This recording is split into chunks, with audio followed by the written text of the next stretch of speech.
तो प्यारे बच्चों, आज का जो टॉपिक है हमारा, आज का जो क्वेश्चन है वो एक्चुअली में मिक्सचर से रिलेटेड है। और यहाँ से क्वेश्चन एग्जाम में ना आए ऐसा इम्पॉसिबल हो ही नहीं सकता, यानी ये श्योर क्वेश्चन की कैटेगरी में आता है। ओके, और इसमें उन बच्चों को ज़्यादा दिक्कत होती है जो बच्चे हमारे फिजिकल बैकग्राउंड से नहीं है, ठीक है, जिनका जो बैकग्राउंड है वो ऑर्गेनिक इनऑर्गेनिक ज़्यादा अच्छा है, फिजिकल में थोड़ा वो वीक फील करते हैं। तो उनको इस तरीके के क्वेश्चन कैसे लिखने हैं वो सारी बातें हम लोग देखेंगे आज। ओके, तो सबसे पहले हम बात करते हैं मिक्सचर की बच्चों। तो जब मिक्सचर की बात करते हैं तो मिक्सचर दो तरीके का होता है बच्चों, है ना। मिक्सचर दो तरीके का होता है। इसी मिक्सचर में से अगर कोई ऐसा मिक्सचर हो जो कैसा हो, होमोजीनियस हो। अगर कोई मिक्सचर हमारा कैसा हो जाए बच्चों, होमोजीनियस हो जाए, ठीक है, यानी उसमें फेज क्या हो जाए, वन हो जाए, ठीक है, तो हम उसी को बोलते हैं सॉल्यूशन। क्या बोलते हैं बच्चों, सॉल्यूशन बोलते हैं। और ऐसे सॉल्यूशन में दो चीजें जनरली मिला करती हैं, वैसे कई भी हो सकती हैं। तो एक इसका माइनर कंपोनेंट होता है और एक क्या होता है, मेजर कंपोनेंट होता है। जो इसमें कम मात्रा में होता है उसको हम लोग नाम देते हैं सोल्यूट, ठीक है, और जो ज्यादा मात्रा में होता है उसका नाम देते हैं हम लोग क्या, सॉल्वेंट, ठीक है। जो मेजर होता है हमारा उसका नाम क्या होता है, सॉल्वेंट होता है प्यारे बच्चों। तो किसी सॉल्यूट के अंदर सॉल्वेंट कितना प्रेजेंट है, इस बात की स्टडी करना, इस बात को रिप्रेजेंट करने के लिए जिन टर्म की नीड होती है उसी को हम क्या कहते हैं, कंसंट्रेशन टर्म। तो कंसंट्रेशन टर्म एक्चुअली में क्या है, ध्यान से सुनिए बच्चों। कंसंट्रेशन टर्म क्या है, कंसंट्रेशन टर्म क्या होता है, इसको अगर डिफाइन करना है एक लाइन में तो आप बोलोगे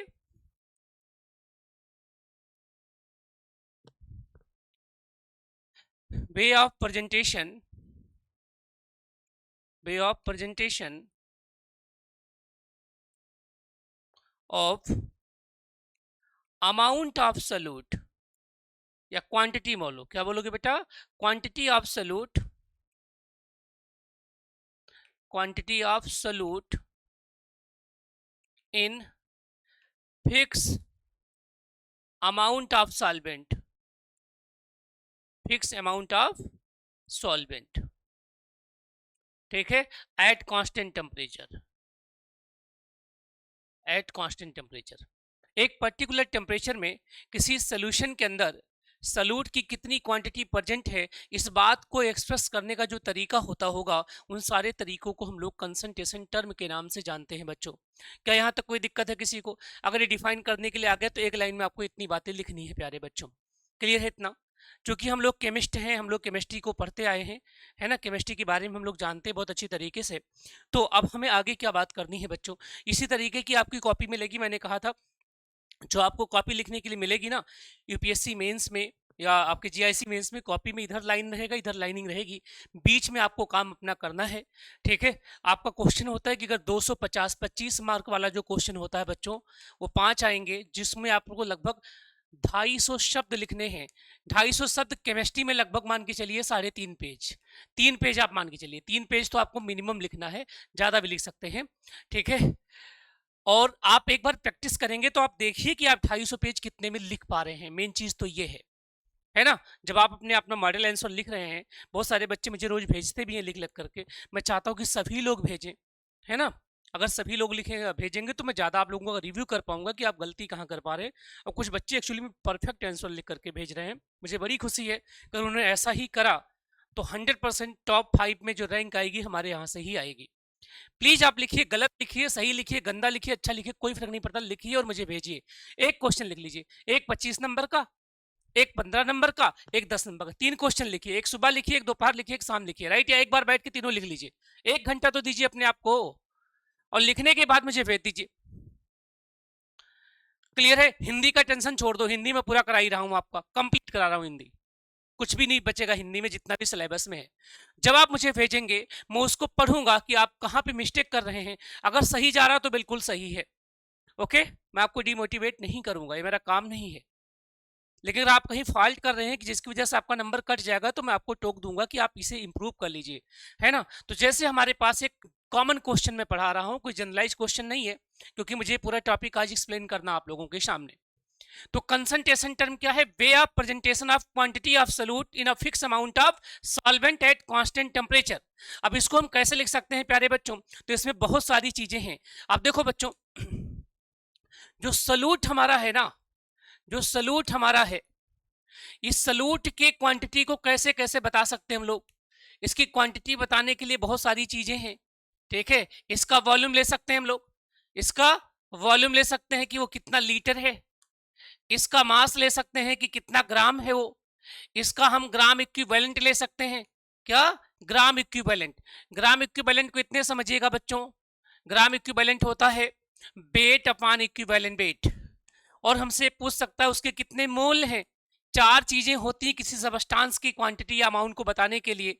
उसका वॉल्यूम ले सकते हैं कि इतना लीटर है वो, उसका मास ले सकते हैं कि इतना ग्राम है वो, उसका ग्राम इक्विवेलेंट ले सकते हैं यानी उसका वेट डिवाइड बाय उसका इक्विवेलेंट वेट, या उसका मोल ले सकते हैं। मोल का मतलब होता है वेट अपॉन मॉलिक्यूलर वेट। अरे बोलो, यहाँ तक तो क्लियर है सबको मामला, है ना। यानी यही तरीके की पॉसिबिलिटीज हमारे पास है ना। इससे ज्यादा पॉसिबिलिटीज हमारे पास है ही नहीं प्यारे बच्चों। सभी एक बार क्लियर कर दो कि यहाँ तक बात क्लियर है, किसी को कोई डाउट तो नहीं है। इक्विवेलेंट वेट में किसी को कंफ्यूजन होगा तो मैं मास्टर बना दूंगा एक लेक्चर लेकर के इक्विवेलेंट का, जितने डिफरेंट तरीके होते हैं सब निकालना सिखा दूंगा आप लोगों को, है ना। अब देखो बच्चों, यहाँ से आगे की बात करते हैं। अगर मुझे वॉल्यूम पता है, मुझे मास पता है, मुझे ग्राम इक्विवेलेंट पता है, मुझे मोल पता है, किसका? सॉल्यूट का पता है भाई, तो सॉल्वेंट का भी कुछ ना कुछ पता होगा। सॉल्वेंट के बारे में भी हमें कहीं ना कहीं जानकारियां होगी ही होंगी, ठीक है। तो अब ध्यान से देखिए, इसमें जो सबसे पहला टर्म जनरली यूज होता है बच्चों, सबसे पहला टर्म यूज होता है उसको बोलते हैं परसेंटेज वेट ओवर वेट। क्या यूज करते हैं बच्चों? परसेंटेज वेट ओवर वेट, ये सबसे ज्यादा यूज होने वाला टर्म है। या परसेंटेज मास बाई मास, तो परसेंटेज बाई मास कहते हैं इसको हम, इसका बहुत यूज करते हैं हम लोग। इसको ब्रैकेट में ऐसे W बाई W लिखा रहेगा बच्चों, ठीक है। That is percentage by mass, या W बाई W लिखा होगा आपके क्वेश्चन के अंदर। सिंपली में इसको x लिखा जाता है, ठीक है। आप सिंपली से x परसेंट लिख सकते हैं जब आप इसे न्यूमेरिकल में यूज करते हैं, फार्मूले में यूज करते हैं। इसका मीनिंग क्या बनता है दोस्तों? इसका मीनिंग होता है ये दोनों ऊपर W बाई W है ना, तो नीचे भी W किसका है? नीचे सॉल्यूट पूरा सोल्यूशन का है, तो that is the mass of solution. क्या बेटा? मास ऑफ सोल्यूशन है ये, और ऊपर क्या है? मास ऑफ सल्यूट है, मास ऑफ सल्यूट है। क्योंकि यहां परसेंट है तो परसेंट का मतलब 100 होता है। परसेंट का मतलब क्या होता है भैया? 100। क्लियर है इतना? अब इसका मीनिंग क्या हुआ? अगर आपसे एग्जाम में क्वेश्चन पूछ लिया जाए, ये क्वेश्चन आएगा 50 शब्दों में आएगा कि 36.6% H2SO4 है ना बाई वेट का मीनिंग क्या होता है? जनरली आपका लैब ग्रेड H2SO4 की बात तो करने लग जाते हैं, ऐसा इंटरव्यू में भी पूछा जाता है कई बार, लेकिन आप में इंटरव्यू है नहीं और आप GIC जैसे रेस्पेक्टेड इंस्टीट्यूशन में लेक्चरार बनने जा रहे हैं, है ना। गवर्नमेंट इंटर कॉलेज जो आपके हैं उसके जो भी लेक्चरार होते हैं गेस्टेड पोस्ट मानी जाती है, यानी आप अधिकारी के रूप में रहते हैं टीचर के साथ साथ। तो आपसे ये अपेक्षा की जाती है कि आपको बारीक बातें पता हो। तो यहां पर देखिए इसका मीनिंग क्या निकला? इसका मीनिंग ये निकला कि ये जो भी यहाँ पे लिखा होता है ये ऊपर की बात होती है, यानी ऊपर क्या होगा? H2SO4। तो 36.6 ग्राम क्या है हमारे पास? H2SO4 है ना। कितने मेरे बेटा? इन 100 gram of solution, in 100 gram of solution, 100 gram of solution. Solution का जो टोटल मास है वो 100 ग्राम है, उसमें H2SO4 कितना है? इतना ग्राम है। तो मुझे कोई बता दे कि वेट ऑफ वाटर कितना होगा यहाँ पर, तो आप बता दोगे सर 100 माइनस 36.6। अरे बोलो, आंसर निकल जाएगा, अमाउंट ऑफ या मास ऑफ सॉल्वेंट निकल जाएगा। तो एक फार्मूला हम इसको यूज करने वाले हैं, फर्स्ट फार्मूला। अब प्यारे दोस्तों एक चीज हम लोगों ने अभी पढ़ा है, दैट कॉल्ड गैस इक्वेशन, है ना। गैस इक्वेशन में जो पूरा आइडियल गैस जिस पर डिपेंड करता है, आइडियल गैस का एक लेक्चर सुबह होगा आज, मतलब जो कल सुबह होगा एक लेक्चर हम लोग उस पर करने वाले हैं कोलिजन डायमीटर पर, है ना, क्योंकि कई बच्चों को इशू है। और साथ में जो वेलोसिटी डिस्ट्रीब्यूशन है तो वो वाला चैप्टर कंप्लीट हो जाएगा। उसमें हमने क्रिटिकल टेम्परेचर, क्रिटिकल प्रेशर निकालना सीख लिया, क्रिटिकल फिनोमेना सीख लिया है, एंड्रूज कर्व सीख लिया है, और साथ ही साथ हम लोगों ने सीख लिया KTG, है ना, KTG, और लॉ ऑफ करस्पॉन्डिंग स्टेट भी हम लोगों ने सीख लिया है। आई थिंक यहाँ तक किसी को दिक्कत नहीं होगा। तो जब PV is equal to nRT हम पढ़ते हैं आइडियल गैस इक्वेशन में, है ना बच्चों, तो ये हमें एक बात बताता है कि जो वॉल्यूम हमारा है वो टेम्परेचर का फंक्शन है, यानी वॉल्यूम प्रोपोर्शनल टू टेम्परेचर। ये चार्ल्स ने बताया है, अगर कहीं टेम्परेचर चेंज होगा तो वॉल्यूम चेंज हो जाएगा। मान लीजिए कि मेरे पास ये मेरे अपने लैब में एक ही तरीके का लिक्विड रखा बच्चों, राइट, और अगर मैंने इसको सर्दी में रखा ओपन करके यहाँ पर, ये वोलेटाइल है, तो जैसे ही जून का महीना आएगा बहुत सारी चीजें इसकी उड़ जाएंगी, बाहर चली जाएंगी, इनके उड़ने से इसके अमाउंट में कमी आएगी। अगर इसका वॉल्यूम कम हो जाएगा तो जो कंसंट्रेशन टर्म की जो वैल्यू है वो भी डिक्रीज होगी या नहीं होगी, है ना। बिल्कुल चैप्टर वाइज ही पढ़ा रहा हूँ बच्चों, चैप्टर वाइज ही है बेटा। ये इसके नोट्स मैंने आज दे दिए ना, तो पहले ये क्लियर करा दूं, कल सुबह मैं वो जो बचा पोर्शन है वो करा दूंगा, और फिर शाम को दूसरा चैप्टर स्टार्ट कर देंगे इसका जो क्वालिटेटिव प्रॉपर्टीज का है। फिजिकल में 4 से मतलब 1 हफ्ता फिजिकल में लगाना है बस, उसके बाद सीधे ऑर्गेनिक में एंट्री कर जाऊंगा। आज हमें कई सारे बच्चों ने, जो मैंने सुबह आप लोगों को HW दिया था होमवर्क करके दिया, बहुत अच्छा दिया है, मुझे बहुत खुशी हुई है ना। उन्होंने सवाती और संडरसन रिएक्शन का मैकेनिज्म लिखा है, क्लियर है, उन्होंने गिलमान रेजेंट लिखा है, उन्होंने लिथियम एल्यूमिनियम हाइड्राइड को एक्सप्लेन किया हुआ है, और हमने एक कोलबे इलेक्ट्रोलिसिस दिया था वो भी लिखा है। और मैं आप लोगों से ये उम्मीद करता हूं कि प्लीज आप लिख करके मुझे जरूर भेजिए, गलत लिखिए सही लिखिए, मॉडल आंसर चाहिए तो मुझसे लो, मैं दूंगा आपको, ठीक है। चलो बच्चों, इतना समझ में आया कि अगर वॉल्यूम है तो टेम्परेचर पे डिपेंड करेगा। क्या इसमें वॉल्यूम है कहीं पर, क्या इस वाले एक्सप्रेशन में वॉल्यूम है? तो अब आप यहां नोट में क्या लिखोगे बच्चों, नोट क्या होगा, नोट ये होगा कि percentage weight over weight not depend on temperature, temperature से इंडिपेंडेंट हो गया। जहां वॉल्यूम नहीं होगा वो सारे एक्सप्रेशन क्या हो जाएंगे, टेम्परेचर से इंडिपेंडेंट हो जाएंगे। अरे बोलो क्लियर है बेटा जी, यहां तक टेम्परेचर पे डिपेंड नहीं करने वाले। अब आ जाओ सेकंड टर्म में, जो सेकंड टर्म होने वाला है उसमें आप लोग मुझे बताइए कि यहां पर क्या खेल होने वाला है। जो सेकंड टर्म हमारा मिलेगा वो है परसेंटेज बाई वॉल्यूम। क्या बेटा, परसेंटेज बाई वॉल्यूम है हमारा, percentage by weight over volume का तो ज्यादा सही है। इसका मतलब जो ऊपर है उसका मास है, तो किसका मास होगा भाई, वेट ऑफ सल्यूट या मास ऑफ सल्यूट, है ना, मास ऑफ सल्यूट है यहां पर, डिवाइड बाई क्या है, यहाँ पे वॉल्यूम ऑफ सॉल्यूशन है, वॉल्यूम ऑफ सॉल्यूशन है इनटू 100 है। तो क्या आप मुझे यहाँ बता सकते हैं कि क्या ये वाला टर्म टेम्परेचर पे डिपेंडेंट होगा या नहीं होगा, है ना, is it temperature dependent, yes या नो, अरे बोलो भाई, टेम्परेचर डिपेंडेंट। आप मुझे बस आंसर दे दो भैया, एस वाले एस लिख दें, नो वाले नो लिख दें। अगर कोई कहते एक्सप्लेन करिए तो आप बोलोगे इसमें वॉल्यूम टर्म है, अगर वॉल्यूम टर्म है तो टेम्परेचर पे डिपेंड करेगा। आंसर दीजिए भाई प्लीज, टेम्परेचर डिपेंडेंसी मिलेगी ना, यस बिल्कुल सही आंसर है, ये टेम्परेचर पे डिपेंड करेगा। क्यों करेगा, क्योंकि इस वाले टर्म में वॉल्यूम मिलता है तो ये टेम्परेचर पे डिपेंड करेगा, राइट। इतनी बात लिखनी है, अगर आपसे एक्सप्लेन करने के लिए आता है तो, कोई एग्जाम्पल आता तो आप कर सकते हैं आराम से। अब क्या है, तीसरी जो बात है वो बहुत इंपॉर्टेंट है, इसको परसेंटेज बाई स्ट्रेंथ भी कहा जाता है कई बार, है ना, परसेंटेज बाई स्ट्रेंथ भी लोग कह लेते हैं, या वॉल्यूम बाई वॉल्यूम कह लेते हैं। तो ये क्या हो गया हमारा, that is the volume of solute divide by volume of solution, volume of solution into 100। जितने भी टिंचर्स बनते हैं ना, जितने भी आप होम्योपैथिक मेडिसिन में टिंचर बनते हैं वो सारे इसी तरीके का बनता होगा। अब ये क्यों पूछा जाएगा पता है, क्योंकि अभी E20 का गेम चल रहा है। E20 समझ रहे हैं बच्चों, E20 एल्कोहल है ना, और गवर्नमेंट इसको प्रमोट कर रही है। तो E20 का मतलब क्या हुआ कि 20 लीटर, ये क्या हो गया, 20 ml C2H5OH होगा कितने में बेटा, इन 100 ml of solution, 100 ml of solution. तो इस तरीके के क्वेश्चंस आपसे एग्जाम में पूछे जा सकते हैं, ठीक है, क्योंकि हमने देखा एल्टीग्रेड का जो मेंस है ना, एल्टीग्रेड का जो मेंस का पेपर है उसको देखने के बाद ये लग रहा है कि जीआईसी का क्या मूड हो सकता है ना। जो बच्चे नेट क्वालिफाइड है, जिन्होंने अभी यूपीई एसएससी का पेपर दिया है, आज तक के उत्तर प्रदेश के इतिहास का सबसे टफेस्ट पेपर है ये, इससे टफ पेपर नहीं बना है।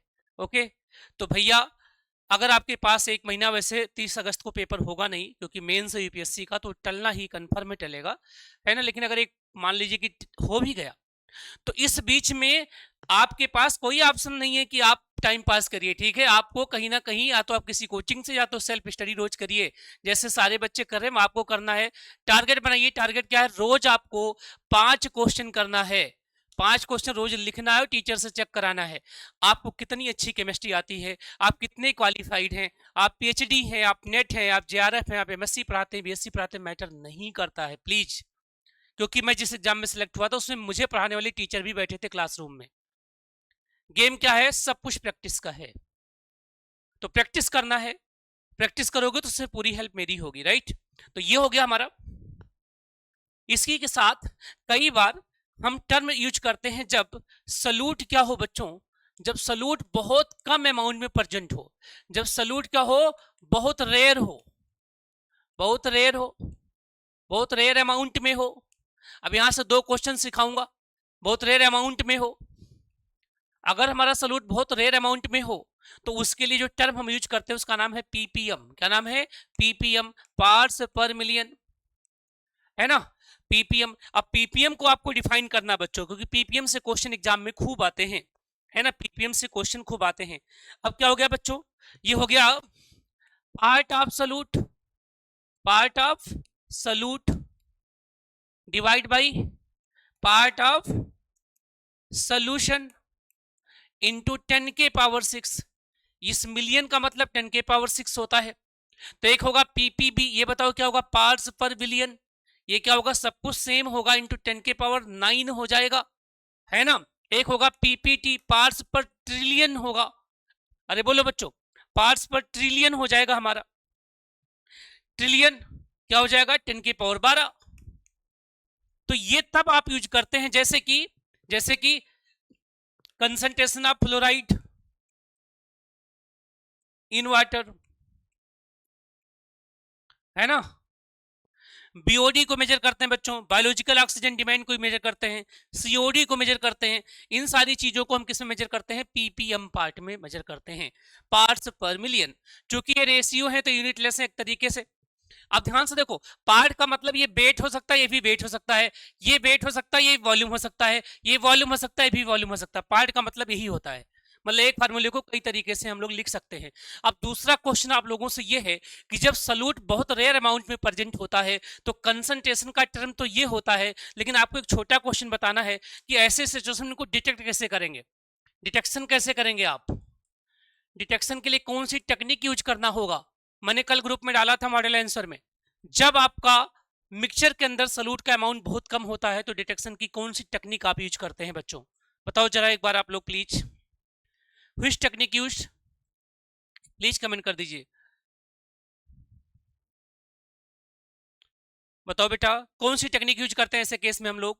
हमारे पास कौन सी एनालिटिकल टूल है, क्योंकि ये वाला पार्ट आपके सिलेबस में डाल रखा है, अलग से कोई पढ़ाता नहीं। उस टूल का नाम है, उस टूल का नाम क्या है बच्चों? क्रोमेटोग्राफी। क्या नाम है? क्रोमेटोग्राफी, है ना, क्रोमेटोग्राफी उस टूल का नाम है, ठीक है, जिसको 1943 में इंट्रोड्यूस किया था टीएम सेट ने, है ना। एक बॉटनिस्ट थे, उन्होंने स्पाइनस एमिनो एसिड को सेपरेट आउट किया था। तो जो क्रोमेटोग्राफी है वो 2 टर्म से बना हुआ है, क्रोमा प्लस ग्राफी। क्रोमा मतलब कलर, ग्राफी मतलब राइटिंग, राइट। तो क्रोमेटोग्राफिक टेक्निक से हम ऐसे सबस्टांस को क्या कर सकते हैं भैया? आइडेंटिफाई कर सकते हैं, निकाल सकते हैं। क्रोमेटोग्राफी के और बहुत सारे टाइप्स होते हैं, वो आप जानते हैं, वो भी हम कर लेंगे डिस्कस। अब बात आती है मोल, बता दीजिए बस, मोल को एक लाइन में समझिए बच्चों। ये जो मोल टर्म हमारे पास होता है ना, मैंने आपको पहले भी बताया होगा, जो पहले हमारे लेक्चर ले चुके हैं बच्चे पीजीटी वगैरह में। मोल, मोल जो टर्म था ये दिया किसने था? ओस्टवॉल ने। किसने? Given by Ostwald, given by Ostwald. क्यों लिख बताता हूं पता आपको मैं, कई बार लोग मेरे सब पढ़ाने के तरीके पे सवाल उठाते हैं, लेकिन प्रॉब्लम क्या है कि मैंने इतने इंटरव्यू फेस किए हैं और उस इंटरव्यू का मैं टॉपर रहा हूँ। केवीएस में हाईएस्ट रहा है, एनबीएस में हाईएस्ट रहा है, उत्तर प्रदेश राज्य कमीशन में हाईएस्ट स्कोर मेरे रहे हैं, ठीक है, रिटर्न के साथ साथ इंटरव्यू में। तो उसका रीजन क्या है कि आपको कुछ बातें एक्स्ट्रा पता होना चाहिए। ओस्टवाल्ड ने क्या किया, मोल को इंट्रोड्यूस किया। वो कहते हैं मोल का मतलब होता है collection of large number of particle. क्या होता है बेटा, collection of large number of particle, large number of particles. अगर लार्ज नंबर ऑफ पार्टिकल है तो मोल को निकालोगे कैसे, तो मोल को निकालने के 3 फार्मूले हैं, ठीक है, इनको सुपर फार्मूला कहते हैं। यानी नंबर ऑफ मोल निकालने के 3 तरीके हैं। अगर आपके पास जो सबस्टांस है, अगर आपके पास जो कंपाउंड है उसका केवल वेट दिया गया हो, क्या दिया गया हो, वेट, तो आप उसके मॉलिक्यूलर वेट से डिवाइड कर दीजिए, ठीक है। अगर आपके पास उस सबस्टांस के टोटल नंबर ऑफ पार्टिकल दिए गए हों n, तो आप उसे एवोगाड्रो नंबर से डिवाइड कर दीजिए। और अगर आपको उस सबस्टांस गैसियस स्टेट में है और उसका वॉल्यूम पता है आपको, तो एसटीपी पर वॉल्यूम बता दीजिए उसका कितना है स्टैंडर्ड टेम्परेचर प्रेशर पे, और वहां आप डिवाइड कर देंगे किससे, आप 22.4 से, क्योंकि 1 मोल का एसटीपी पर जो वॉल्यूम होता है 22.4 लीटर होता है। एक बात तो यहां से निकल आ गई, यहां से मैं मोल निकाल सकता हूं। यानी मोल का मतलब क्या हो गया, अगर मैं केवल मास वाला फॉर्मूला यूज करूं बच्चों, तो मोल इज इक्वल टू क्या हो गया, मोल हो गया हमारा W अपान मॉलिक्यूलर वेट, है ना, ये हो गया। अगर आपसे कोई कहे मिली मोल कितना होगा, मिली मोल को बताओ, तो मिली मोल कितना होगा भैया, तो मिली मोल का मीनिंग क्या हो गया, 1 मोल में 1000 मिली मोल होंगे, तो W अपान मॉलिक्यूलर वेट इंटू 1000 हो जाएगा, है ना। यानी जब इसमें 1000 मल्टीप्लाई करेंगे तो ये चीज क्या बन जाएगी, मिली मोल बन जाएगी, ओके। और ये ऊपर क्या है, मोल है। यहीं से एक टर्म हम डिफाइन करने वाले हैं जिसका नाम है मोलरिटी। क्या नाम है बेटा जी, मोलरिटी नाम है उसका, राइट। तो जो मोलरिटी हमारे पास है वो सिंपल सा एक टर्म है, जो मोलरिटी है वो सिंपल सा एक टर्म है। कब यूज करते हो भी बता देता हूं मैं। मोलरिटी को कैपिटल M से लिखते हैं, है ना। ये क्या होता है भैया, यूज कब करते हैं, used when solute is covalent, solute is covalent, simple सी बात है। जब आपका सोल्यूट क्या हो, कोवेलेंट मॉलिक्यूल हो, तभी आप इसे यूज करिए। अगर आयनिक है तो आप इसे यूज मत करिए, आयनिक में इसको लिखना गलत है केमिस्ट्री की भाषा में, हालांकि लोग धड़ल्ले से यूज करते हैं और एग्जाम में जब लिखते हैं तो गलत हो जाता है। तो मोलरिटी यानी मोल हो गया।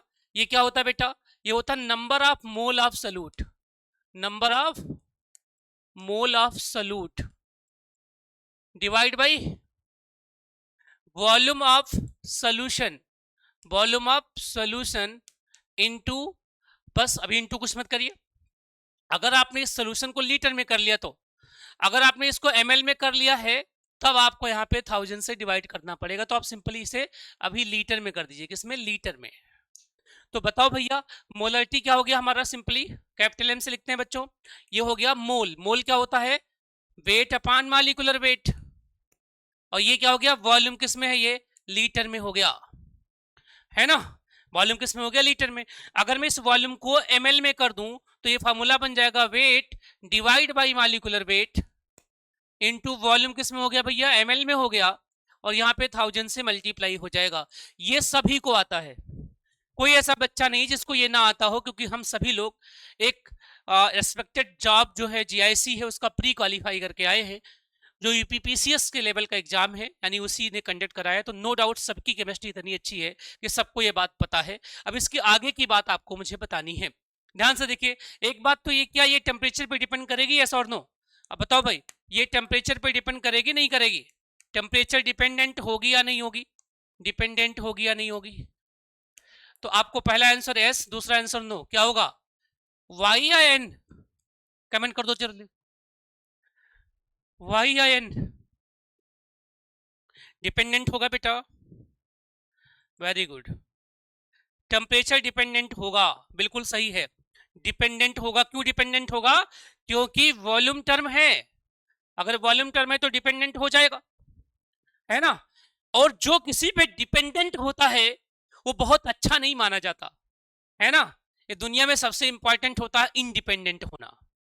तो मोलरिटी बेटर यूनिट नहीं है बच्चों, मोलरिटी बेटर यूनिट नहीं, ये प्रूफ हो गया। अगर आ गया कि मोलरिटी एंड मोलरिटी में बेटर यूनिट कौन सा है, तो आपका आंसर होगा कि मोलरिटी है, मोलरिटी नहीं है, क्योंकि मोलरिटी किस पे डिपेंड करती है, टेम्परेचर पे डिपेंड करती है। अब यहां से बताओ बच्चों, अगर मैंने यहाँ नंबर ऑफ मोल लिया है, नंबर ऑफ मोल, तो नंबर ऑफ मोल और मोलरिटी में क्या रिलेशन है, तो नंबर ऑफ मोल क्या हुआ बताओ जरा, नंबर ऑफ मोल का फार्मूला क्या बना, तो आप बोलोगे मोलैरिटी इनटू वॉल्यूम, किस में लिया आपने, लीटर में।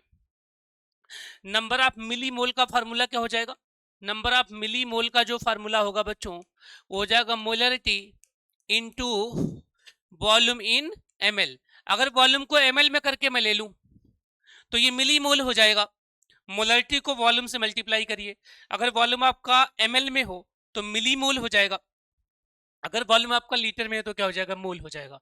अगर इतनी बात समझ में आ गया हो तो मैं एक क्वेश्चन करवाऊं आप लोगों से और उसका आंसर भी मैं आप लोगों से चाहूंगा। बोलो भाई, ठीक बात है, यहां तक क्लियर है बेटा? ओके, ठीक है। अब एक क्वेश्चन करो बच्चों, अगर आपको समझ में आ गया है तो मेरे पास एक कंटेनर है, एक क्वेश्चन हमारे पास ये है, एक क्वेश्चन है कि बेटा एक कंटेनर है हमारे पास, इसमें H2SO4 है ना, 49 ग्राम है, कितना है, 49 ग्राम है, प्लस वाटर है, वाटर है। टोटल जो वॉल्यूम है इसका, टोटल जो वॉल्यूम हमारे पास है यहाँ पर वो कितना है बच्चों, वो 4 लीटर है ना।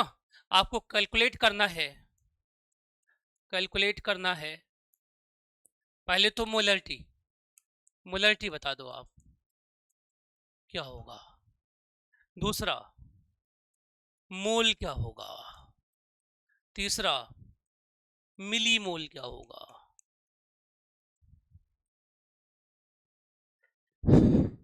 फटाफट जल्दी जल्दी बताओ भाई सभी लोग, आज मेरा ये 5वां लेक्चर है आज के डे का, है ना।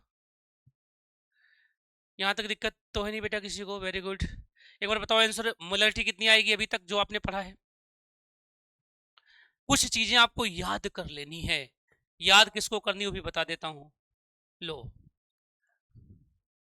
ये इनमें से कोई एक आ जाएगा या दो आ जाएंगे, इनसे बाहर नहीं आएगा। H2SO4 का जो मॉलिक्यूलर वेट होता है ना वो होता है कितना भैया, 98। ठीक है, यही सेम H3PO4 का भी होता है, H3PO4 का भी कितना होता है, 98। कैल्शियम कार्बोनेट का कितना होता है भैया, 100।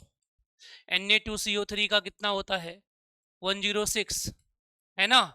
C6H6, C6H12O6 का कितना होता है, 180। C12H22 O11 का कितना होता है, तो आप बोलोगे 342। ठीक है, ये वो कुछ मालिक्यूल है। HNO3 का कितना होता है, तो आप बोलोगे 63। कितना, 63। अगर आपसे कोई पूछता है कि ऑक्जेलिक एसिड का कितना होता है, COOH का होल ट्वाइस इंटू 2H2, इसका कितना होता है, तो आप बोलोगे ये होता है 126, है ना। तो ये कुछ आपके पास मॉलिक्यूल हैं जिनका मोलरिटी एंड फैक्टर, ये सब चीजें आपको याद रहेंगी तो फिजिकल आपके लिए बहुत आसान होगा बच्चों। वेरी गुड, बहुत बढ़िया। तो मोलरिटी कैसे निकाला बच्चों हम लोगों ने, तो मोलरिटी निकालने के लिए सिंपल सा तरीका क्या है, लिखने का तरीका अलग है, राइटिंग इसके लिए है। जब आपको मेंस में लिखना हो ना तो राइटिंग में क्या करोगे, सबसे पहले गिवन क्या है, गिवन डेट। तो आपने कहा गिवन डेट में क्या है बेटा, सल्यूट का वेट दिया गया W 49 ग्राम, ब्रैकेट में कहीं ना कहीं उसका मॉलिक्यूलर वेट भी दिया होगा कितना, 98 ग्राम। तो यहां से उसका मोल निकल जाएगा, उसका मोल निकल जाएगा सिंपली 49/98, ये कितना हो गया, 0.5 मोल। ये समझ में आ गया, ठीक है। अब ये 0.5 है 4 लीटर में, तो 1 लीटर में कितना होगा, यानी मोलरिटी इसकी कितनी होगी, तो टोटल मोल कितना है 0.5, टोटल वॉल्यूम कितना है 4, इसको डिवाइड कर लोगे तो आंसर आ जाएगा आपका। ठीक है, मोलरिटी हो गई, और अगर मोलरिटी निकल गई और मोल निकल गया तो मिली मोल क्या होता है, तो मिली मोल होता है हमारा सिंपली मोल इंटू 1000, आंसर हो गया। ये तरीका है आपको मेंस में लिखने का। मेंस में लिखना है कि क्या क्या दिया है, कौन सा फार्मूला यूज होगा, फिर फार्मूले पे वैल्यू रख दीजिए और फिर आप उसको सॉल्व कर लीजिए। ये 3 स्टेप आपको ध्यान देना होता है अब जब आपके पास न्यूमेरिकल के क्वेश्चंस होते हैं। यही यूपीएससी मेंस का है, ये यूपीपीसीएस मेंस का है और ये जीआईसी मेंस का है। इसी को फॉलोअप करना है, इसको फॉलोअप करेंगे तो आपका क्वेश्चन में आपके जो नंबर होंगे जरूर अच्छे आएंगे बच्चों। अब ध्यान से देखो इतना, अगर मैं एक और क्वेश्चन बनाऊं आप लोगों के सामने ऐसा ही, उस क्वेश्चन में भी उन्होंने कहा कि आपके पास एक बीकर है बच्चों, ठीक है, इसमें 0.5 मोलरिटी का क्या है, H2SO4 है, ठीक है, कितना लीटर है? 2 लीटर है, 2 लीटर है। अब आपको यहां से दो चीजें पूछ लिया उन्होंने, क्वेश्चन इन्होंने पूछा, ठीक है, क्वेश्चन में इन्होंने पहला पूछा, बताइए मोल ऑफ H2SO4 कितना है, मोल ऑफ H2SO4 कितना है यहाँ पर।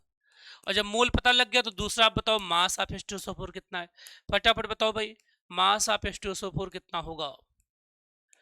तो तरीका तो वही है जो मेंस राइटिंग का तरीका है, जो मेंस राइटिंग का तरीका है, हम क्या करेंगे, मेंस राइटिंग में 3 स्टेप फॉलो करेंगे। पहला क्या क्या बात हमें गिवन है, गिवन डेट क्या है, फिर फार्मूला क्या यूज होगा, ठीक है, फार्मूला यूज, इस फार्मूले में जो जो वैल्यूज दे दी गई हैं वो निकालिए, उस जो वैल्यूज यहाँ पे गिवन है उस फार्मूले में पुट करिए, और फिर कैलकुलेशन करना हम लोगों को, और कैलकुलेशन करने के बाद आंसर लिखना है विद यूनिट। आंसर कैसे लिखना बेटा, विद यूनिट, यूनिट के साथ लिखना है, तभी आपको नंबर मिलेगा। अगर आपने यूनिट के साथ नहीं लिखा तो नंबर नहीं मिलेगा, ठीक है, अगर आपने यूनिट में गलती करी तो आपको नंबर नहीं मिलेगा। देखो जरा यहाँ से, वेरी गुड, बहुत बढ़िया शिवानी जी, आपके आंसर सही है ना। तो मोल ऑफ H2SO4 निकालना है, तो मोल का तरीका जो भी मोलरिटी दे दी जाए, मोलरिटी कितनी है 0.5, 0.5 जो भी मोलरिटी है उसको वॉल्यूम से मल्टीप्लाई करिए 2, तो 1 मिली मोल हो गया, 1 मोल हो गया, और ये क्या हो जाएगा 1 into 1000, है ना, तो ये क्या हो गया 1000 मिली मोल। क्लियर है बात, तो मोल समझ में आ गया आप लोगों को, और मिली मोल समझ में आ गया है। अब एक और क्वेश्चन आप लोगों से पूछा जाएगा, सर ये तो मास था, ये क्या था, मास था, तो मास कैसे निकालेंगे भैया। अब मास निकालने के दो फार्मूले हैं, ठीक है, मास निकालने के दो फार्मूले हैं। मास निकालने का पहला फार्मूला क्या है, ये कि मोल इंटू मॉलिक्यूलर वेट कर दो, ठीक है। दूसरी की बात क्या है, मास निकालने का एक तरीका और है बच्चों, मोलरिटी इंटू वॉल्यूम, ठीक है, इंटू मॉलिक्यूलर वेट, और डिवाइड बाई क्या 1000, ऐसा कर दीजिए तब भी आपका आंसर आ जाएगा, है ना, दोनों में से कोई भी कर दीजिए आप, आंसर आ जाएगा। तो अब इसका मास निकालना है, तो मोल कितना आ गया मेरा 1 इंटू इसका मास होता 98, तो 98 ग्राम इसका मतलब है, कितना है, सॉरी, हाँ 98 ग्राम है, तो 98 ग्राम आपका आंसर हो गया। बोलो भाई सभी लोग यहाँ तक, किसी को यहाँ तक कोई डाउट तो नहीं है, यस 98 ग्राम।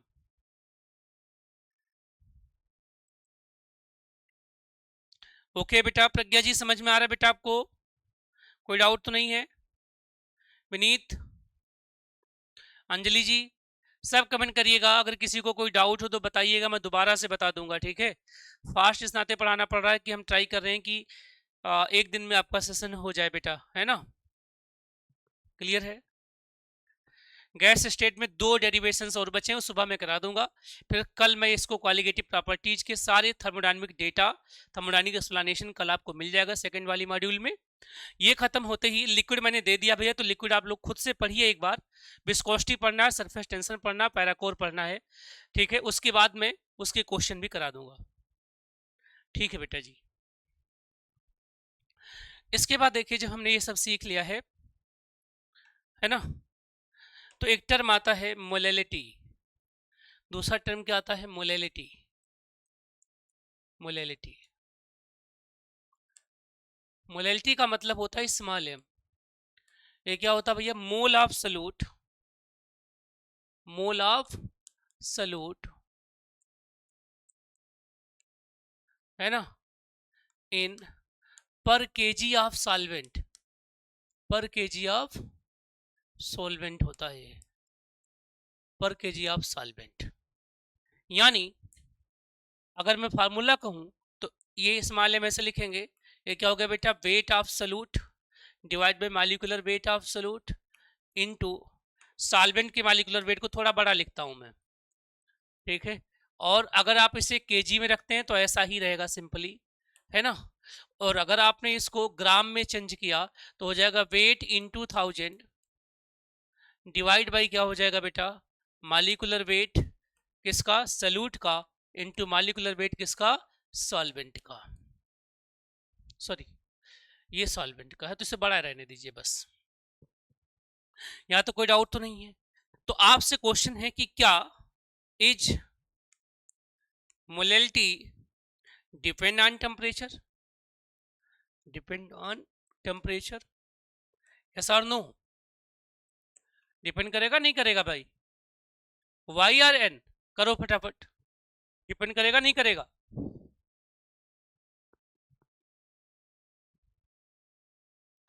डिपेंड करेगा नहीं करेगा भाई? No, very good, no, not depend है ना, नहीं डिपेंड करेगा। अगर नहीं डिपेंड करेगा नॉट, तो इसका मतलब molality is better unit than molality is better unit than what? Molarity. अब देखो बच्चों, जो आपके पास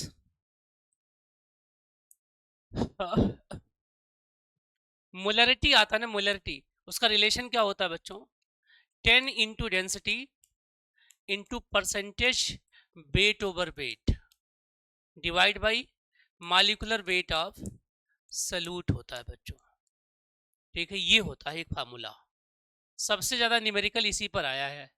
कभी आईआईटी वेचू का ये फेमस क्वेश्चन हुआ करता जब हम लोग बच्चे थे, जब मैं क्लास 9 में पढ़ता था, तो जब मैं पीवाईक्यू साल पढ़ता था तो यही मिलता था।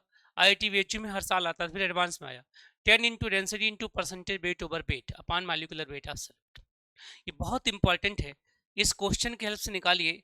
एक क्वेश्चन का आंसर बताइए, कैलकुलेट मोलैरिटी ऑफ